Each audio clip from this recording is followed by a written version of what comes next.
Welcome to the Week 7 edition of the Thursday Night Tailgate. As you can tell, once again, we're lucky enough to be on location. This week we're down in Jim Thorpe, where there's going to be a huge game this Friday night with the two top teams in the Anthracite Football League, the Jim Thorpe Olympians and Monte Area Golden Bears. We're at Harry's Barbershop in Jim Thorpe. Thanks a lot to Harry Carroll and his boys Kevin and Brian for having us. We really appreciate it. What we're going to do this week is, if you're watching this, our Week 6 recap is going to get posted on Wednesday night. Let everyone get caught up on Week 6 action and where the teams stand up to this point. And then what we're going to do is Thursday night, as usual, we'll post our Week 7 preview along with interview that we have of the Monte Area kids leading up to this week's big game with Monte Area down at Jim Thorpe. So we got a lot of exciting stuff going on this week in the Anthracite League. But before we get to that, we're going to recap Week 6 action. First, we have Hamburg at Blue Mountain. Blue Mountain gets her second win of the year. Blue Mountain beating Hamburg at home 33-0. Coach Davis, what do you make of this one? I mean, this is kind of a surprise. Blue Mountain had one win on the year over a very good Jim Thorpe team, and Hamburg was 4-1 going into this. So yeah. I think if people just look at the records and this and that, they might think differently. But Bornstein and Graspy have both had big games. Bornstein rushed for almost 150, had 3 total touchdowns. Graspy had another 2 touchdowns. I mean, Blue Mountain, they got a huge win here. Absolutely. Even though it was a little sloppy at times. Coach Mabry from Blue Mountain mentioned the turnovers. We found some numbers, 10 combined fumbles between the two teams. 6 of them lost, 3 for each team, and then a big interception from Blue Mountain from Chelius. But we're always trying to mention some more names here. One name we didn't mention this year, Sean Greenawald, 37-yard touchdown reception, and a huge win for Blue Mountain. They needed this. They got to be thinking 5-5, 6-4, maybe Eastern Conference right now at this point, and getting a win over a 4-1 team will go a long way for that. Yeah, huge win for them. At this point of the year, you wonder how you're going to respond when you're 1-4, and that's a real big win for Blue Mountain. Next game we're going to talk about is Lehighton and East Stroudsburg North. Lehighton evens their record of 3-3. Big win for Lehighton as far as their AAA District 11 playoffs hopes go. And it's a game that we were very curious to see what happened. Lehighton coming off a devastating loss against Deereth. I mean, it was just a tough way to lose. And we were all interested to see how they were going to respond the week after that loss. Opening kickoff, they ran back against East Stroudsburg, got a great start to the game, and they were able to roll and get a 31-14 win. So a big win for Lehighton this past week. Yep, Tyler Crum, I believe, right, returning it. He does a little bit of everything for him. But I'll tell you what, I watched the highlights on Friday Night Football, and I don't think I've ever seen a weather situation like that. You know, you're watching the highlights and you can't even see any action, and then all of it, because the fog was so dense, and then all of a sudden somebody's bursting out. And it's clear as day, and they're going for a 40-yard touchdown run. I was talking to Matt Kashulik, one of the assistant coaches, and he says he's never experienced anything like it. And the referees were saying, yeah, it's like that up here every year.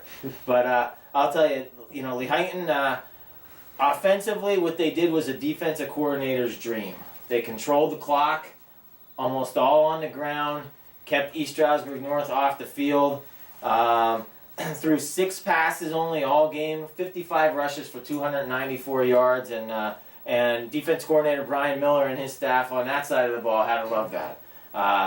The first, you're going to talk a little bit about that first quarter in a little bit, but after that, Lehighton really clamped down and played well.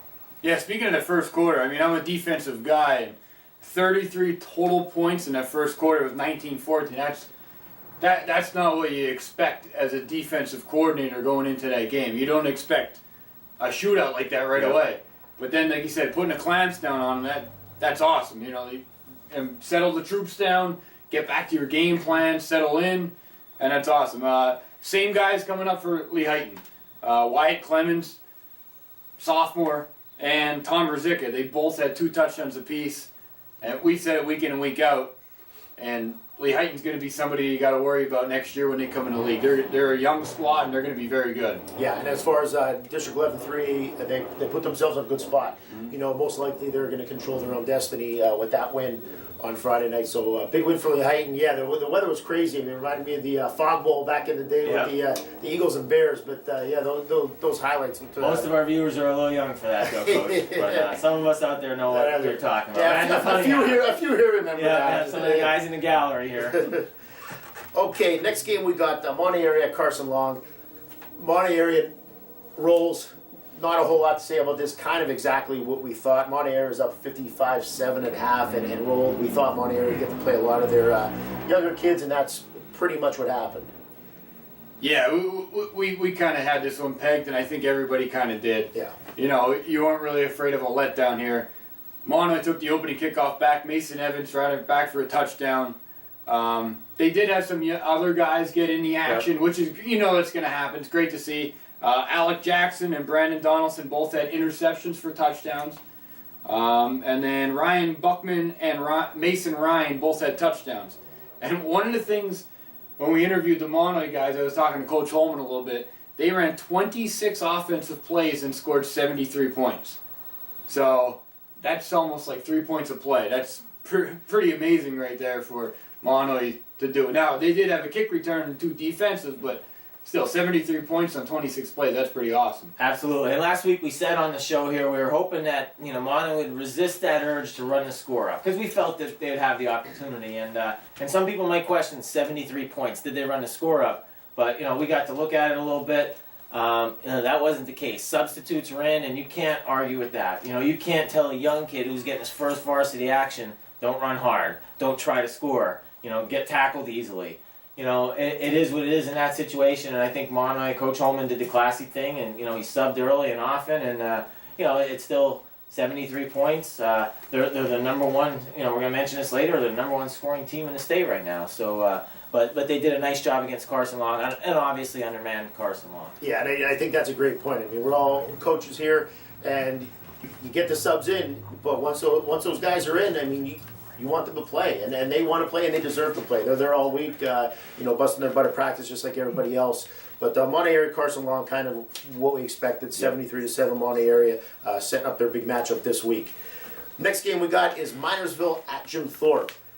This is a game that coming in, you know, Minersville has shown flashes. Obviously, they're young. They're lacking depth right now, and but they have shown flashes of being very competitive. And this is a game, if the team was going to look ahead, this was the game, you know, at least personally, that I thought it'd be an ideal situation for Jim Thorpe to look right past Minersville. I mean, they don't have a win yet, and Minersville did keep it close. It was a tight game early, and then, you know, I think as the game went on into the second quarter, Jim Thorpe, you know, they bared down, they focused, and they took care of business like they're capable of doing. Jim Thorpe comes on top of that, 47-0 to run their record to 5-1. Yeah, and I know we're here in Jim Thorpe, and we're going to talk mostly about Jim Thorpe, but we'll start with Minersville a little bit. Again, keeping it close for a while. I got to talk to Coach Mason again, and, you know, he couldn't help but compliment the kids and how hard they played, and he said he's only playing really with one senior right now, and, you know, they just got gassed, so it's just nice. I know every week we're saying the same thing, but it's nice to hear those positive things, because sometimes when things go wrong, coaches start pointing fingers, maybe players point fingers at each other, and that doesn't seem to be the case at Minersville. But Jim Thorpe, very impressive. 449 total yards to Minersville's 139. So 449 to 139, and 394 of that was on the ground for Jim Thorpe. Behind some great line blocking. Brad Hurley from the Times News, a Jim Thorpe alum, described the holes as Cadillac size. So, you know, Jim Thorpe must have been doing a really nice job in this game, second quarter on. Right, and, you know, going back to Minersville, you know, you're a young team, you have one senior basically playing right now, and these are growing pains. And anybody who's coached a team or been on a team where it's young guys, it happens. And you gotta take your lumps, and it works out, and, you know, those kids will remember this. In the off season, they're gonna remember their beatings that they're taking right now, and, you know, hopefully they're gonna improve. Jim Thorpe had 6 different kids score touchdowns. Yep. RS2, Deontay St. Hill, Ryan Carroll, Kevin Vitti, Antonio Madera, and Tyler Day all had touchdowns. So you're hearing some new names in there, and you expect to hear some new names. You know, you got a game like this, kind of like Mono, you expect to hear some kids getting some carries that don't normally get it. RS2, we talk about him every week. Ryan Saunders II, he had 156 yards on just 7 carries. And he's up to over 850 on the year. You know, he's having a stellar year, and I mean, I can't wait for this week. It's going to be awesome. It is, and ours too. The kid's a stud, as is Dylan Maymont from Monterey. Those two quarterbacks, and we talk about those guys a lot. In the beginning of the year, we thought Monterey was a team that might break into that the top echelon of the Anthracite League. We didn't expect that from Thorpe. I don't know if anyone did, other than maybe the kids in that locker room. The thing that has surprised me the most up until this point has been the way Jim Thorpe's line has played. I mean, the way that they're running the ball, the way that they're stopping the run, starting out in that opening night against Tamaqua, week after week, it's very impressive. It's something I don't think anyone really expected. And a credit to those guys in the trenches at Jim Thorpe. It's an extremely impressive job that they're doing, and it doesn't go unnoticed. I think that is in the entire league wide. That's my biggest surprise so far of the year. Next game we're going to take a look at North Schuylkill at Tamaqua. This was our honorable mention game of the week. If we weren't from Panther Valley, it probably would have been our game of the week. But, when it's PV Marian, everything else goes out the window. But North Schuylkill Tamaqua was a huge game, huge playoff implications. Coming into this, we said winner most likely controls their destiny as far as districts go. Loser's going to need a lot of help. And at Tamaqua, North Schuylkill was able to get the job done. North Schuylkill comes on top of that one, 21-14. What do you think there, Coach McGowan? I lost my notes here, Coach Cramsey. I'm coming right back here. Yeah, the yardage. North Schuylkill 333 to Tamaqua's 183. Okay, North Schuylkill, again, we talked about balance for Jim Thorpe, balance for North Schuylkill. Austin Hummel, Bobby Grigas, Tevin Martin, all scoring touchdowns for them. And on the offensive side, that's always my focus. Tyler Hope, 2 TDs for Tamaqua, 47-yard run in the first quarter, a 24-yard reception in the fourth quarter. Only 9 carries, though. I don't know. I didn't get to see the game. I'm not sure why. I don't know. We'll have to look into that to see if something was up there, because that's your kid, especially with Vander Martin out. That's their kid, and to touch, to have 9 carries only has a little surprise. Yeah, and like I said, I'm not sure, and I'm sure we'll find out a little bit more down the road here. But one thing about Tamaqua is they fall to 3-3, but their defense really stepped up second half. They didn't Coach give up. Bonner mentioned in the paper. Yeah, they didn't give up any points in the second half. They gave themselves a chance to win the game, and that's awesome to see. North Schuylkill. They played well. They got the win. You still got to worry about those turnovers. Yep. They lost to Thorpe when they turned the ball over. They lost to Marian when they turned the ball over. Luckily, they had a decent lead here. They turned the ball over 3 times in the second half. Absolutely. And they kind of hung on there to win the game. They played well. They only gave up 183 yards defensively. Yep. So the defense really, held tight there. And they keep themselves alive for districts now. So absolutely, huge win for them. And speaking of North Schuylkill, we're always scouring these games and looking at film and looking at box scores, looking for some new names. Austin Hummel, he's my hard cold performer of the week. Austin Hummel had 21 carries for 125 yards and a huge win for North Schuylkill. Kid's just a junior, 5'9", 165. Huge game for Austin Hummel, 125 yards. In a big win, so he's especially my like I said, of the you week. mentioned it to us. Hey, their backs were against the wall. Absolutely, they needed a big performance, and they really did. I mean, they're staring at they were staring at coming into this week a trip to Tamaqua and then coming back and going up to the Silver Bowl in Mount Carmel. So this was must win. Yep. It was must win. Okay, next we got Shenandoah at Haven. Shenandoah, their team has been putting up some points. We talked about some of the players they had, Maskornik, McCall, they have been doing some nice things. Schuylkill Haven, I'm impressed with them. They were 2-2. They lost 2 tough games. Since then, back-to-back weeks, they just came out and they took care of business with guys that have been hurt. You'll never hear Coach Farr talk about it, but that they've been banged up as well. And at Haven at home, 48-7, they beat Shenandoah.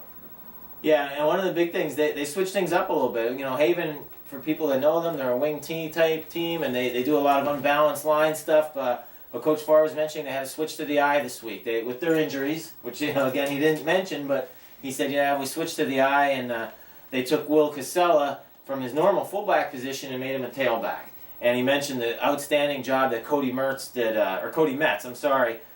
switching to fullback. He's only played football 1 year, Coach Farr said, and now he's the fullback in an eye, which is a very, very important position in an eye offense. And speaking of Casella. Another huge game. 4 touchdowns this week to go with 6 from last week, so 10 in 2 weeks. He had 23 carries, 264 yards, putting the team on his shoulder, and once again, I mean, he's been awarded this a couple times this year, but the Black Diamond Performance of the Week goes to Will Casella. Yeah, that's awesome. I mean, you look at Haven in this game, and we thought Shendo might give him trouble because they've given up some big plays in the air this year. Shendo gets the ball, they go right down the field, and they score. And it's 7-zip Shendo, and the game ends up 48-7. So Haven just thought, you know what, okay, we're going to answer you. And then, I mean, defensively, Haven's defense limited them to 163 total yards. They had 2 pick sixes. Ferrio and Webb both had pick sixes for Schuylkill Haven. And, you know, one thing talking about Haven's offense, they did attempt one trick play this week. They threw one forward pass, even though it was incomplete. You know, that's a trick play for Haven. So they were 0 for 1 this week, so I don't know what's going on up there. You need to spend some more time on that. We got some kind of season-long tally going. We got to, you know, I know Coach Farr is a little upset with us busting him about that, but they got to be double digits by now. Well, 6 games? Yeah, they had to throw 10 passes right now, yeah. It'll be close, though. Yeah. And Casella, obviously, the position switch, that really hurt the kid. He went from 6 touchdowns last week to just 4 this week. Yeah, well, he's adjusting. He's learning to tail back. That's a big sacrifice there. Good job, Will. 10 touchdowns in the last 2 weeks. Yeah. I mean, real impressive. Okay, next game of the week. Panther Valley at Marian. It was a game that's always a big rivalry. It was a game that we were excited about. A lot of people were excited about. We made it our game of the week. Coming into this game, we felt that PV's been scoring a lot of points, and Marian was having trouble putting points on the board. So, you know, Marian, even though their defense has consistently been much better throughout the year, we thought that this was going to be pretty interesting because coming into it, PV's been putting up some points, and we thought, you know, if PV puts up some points and Marian's offense struggles, this is going to be a very interesting game. Didn't really turn out the way we thought. You know, PV struggled, and Marian's defense really came up big. So, what'd you make of the game? Our game of the week? The game of the week came down to the story of the game was Marian's defense. Mm-hmm. You know, PV came into the game averaging over 22 points a game, over 300 yards. Marian held them to 0 points and 182 yards. Yep. So, hats off to Marian. And as much as this kills me to do, as a PV graduate, my Cole Cracker Defensive Players of the Week is the Marian Catholic Defensive Unit. It kills me to say that. It's tough to listen to, because of who, and but because it's well deserved, and well because deserved. of who they played. You know, but say what you want. Nobody has stopped PV's offense this year. No, PV against Monterey put up points. That was a game into the fourth quarter. Against Jim Thorpe put up points. 28-20 at halftime. I mean, PV was in those games. And Monterey and Thorpe, we'll get to those guys. It's a game of the week. They're the 2 best teams right now in the league. And, you know, Marian's defense did shut them down. Absolutely. Hey, we got a Marian graduate in the audience here, and he's all smiles over there with that announcement. But Kevin Carroll is in the audience, a part of that 1990 state championship team. I'll throw that out there for you, Kevin. But speaking of throwing out there, I also want to give a shout out to Schick's Calcutta Cafe. The 3 of us, before the PV Marian game, got a chance to take our wives and our fiance and our kids out before the game. Stopped at Schick's, had something to eat, and really enjoyed the pregame festivities there and headed on up to the game. And when we got there from Panther Valley, talk about them a little bit, another great performance from Kyle football. You know, Kyle Ferryman, let me get the yards right, 18 carries for 110 on the night. He's on pace now to become only the 9th player in Panther Valley history with 1,000 yards rushing or more. And we were there, guys. He made a lot of those plays out of nothing. He did, and good for him. I mean, the kid deserves it for the work that he put in, and you know, like you said, he's at times making something out of nothing. Yeah, but he does a great job week in and week out. You know, when I went up to Monterey to talk to their guys there, Coach Holman said, you know, between Kyle Ferryman and Richard Nace, those are 2 of the best kids in the league, and they're tough to stop. And that's why Marian got the award this week, because they stopped them. They contained them. Yep. And thinking about Kyle and Nace, you know, and PV's maybe lack of balance, Marian had some nice balance this week. 4 touchdowns from them.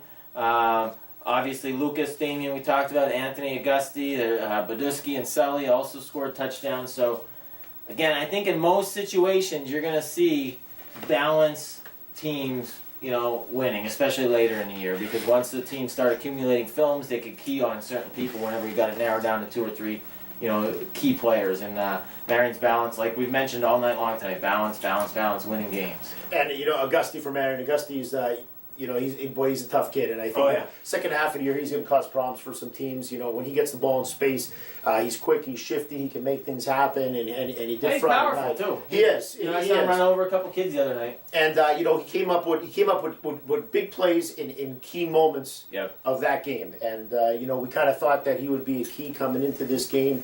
And the kid came up big. And credit to him and credit to Marian. They got the job done.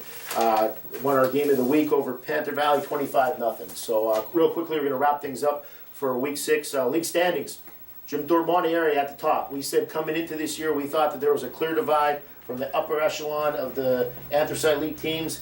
And, with all of our knowledge, we all agreed that it was Tamaqua and Schuylkill Haven and North Schuylkill. I thought I said Jim Thorpe. I don't think from so. Week 1. And, of course, none of those guys are at the top. It's Monterey and Jim Thorpe. So those 2 guys are at the top. But, Coach, I know you mentioned that there's a team just outside those top 2 that really could have a say in things the second half of the year. Yeah, you look at obviously you got Mono and Jim Thorpe this week.